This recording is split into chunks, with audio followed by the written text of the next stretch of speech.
Assalamualaikum warahmatullahi wabarakatuh. Kembali kita berjumpa di channel YouTube Belajar Matematika pada pembahasan mata kuliah Statistika Pendidikan. Pada kesempatan kali ini kita akan membahas materi histogram dan poligon frekuensi yang terdapat pada modul 3, yaitu penyajian data dalam bentuk diagram, tepatnya pada kegiatan belajar 2, yaitu macam-macam bentuk diagram untuk data terkelompok. Histogram adalah diagram batang yang berimpit yang diperoleh dari tabel distribusi frekuensi. Sedangkan poligon frekuensi adalah diagram garis yang diperoleh dengan menghubungkan titik tengah dari histogram. Perhatikan contoh berikut ini. Diketahui data skor hasil tes 40 orang siswa sebagai berikut. Kita akan menentukan gambar histogramnya dan poligon frekuensinya. Untuk menggambar histogramnya, maka kita akan menempatkan pada sumbu mendatar dan sumbu tegak. Pada sumbu mendatar kita akan menempatkan nilai-nilai batas kelas. Sedangkan pada sumbu tegak kita akan menempatkan nilai frekuensinya. Batas kelas ditentukan dengan rumus untuk batas bawah, yaitu ujung bawah 65 dikurang ketelitiannya. Ketelitiannya di sini adalah 0,5 karena nilai di sini tanpa menggunakan desimal atau bilangan bulat, maka ketelitiannya 0,5. Diperoleh batas bawahnya 64,5. Sedangkan batas atasnya adalah ujung atas tambah 0,5, diperoleh 67,5. Jadi batas kelas untuk kelas yang pertama adalah 64,5 sampai 67,5. Demikian seterusnya untuk kelas kedua, ketiga, keempat, kelima, dan keenam. Namun kita juga dapat menentukan batas kelas berikutnya dengan menentukan selisih dari dua ujung berdekatan, di mana di sini berselisih 3, atau yang dikenal dengan panjang kelas. Maka ini juga bisa kita buat untuk batas kelas berikutnya dengan menambah 3. Jadi 64,5 tambah 3, 67,5. Demikian halnya batas atas kelas cukup menambahkan dengan 3. 67,5 sama dengan 70,5.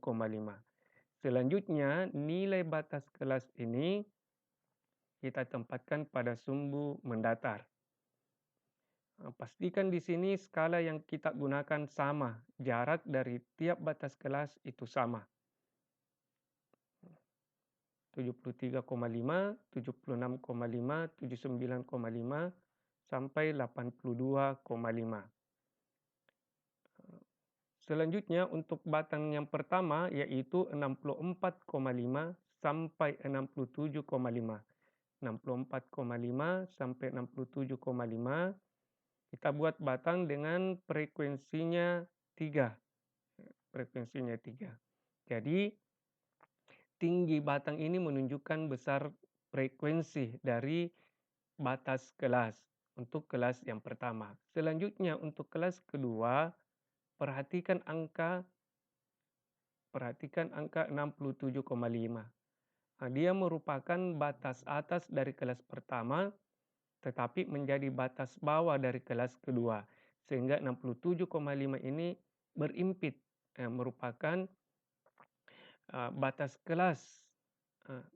kelas yang berimpit antara kelas pertama dengan kelas kedua. Jadi batangnya dibuat berimpit, 67,5 sampai 7,5, frekuensinya 6. Ya. Kemudian berikutnya frekuensinya 12, selanjutnya frekuensinya 13,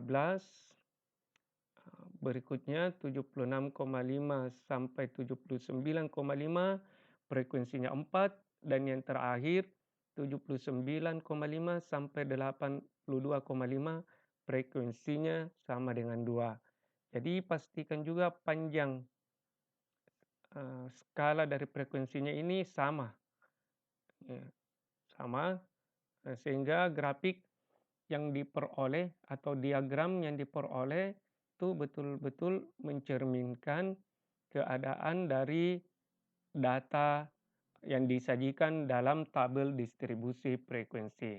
Kita sudah memperoleh histogram dari data yang ditampilkan tadi, selanjutnya kita akan menentukan histogram, menentukan poligon frekuensi. Untuk poligon frekuensi, kita lihat kembali dari histogram tadi.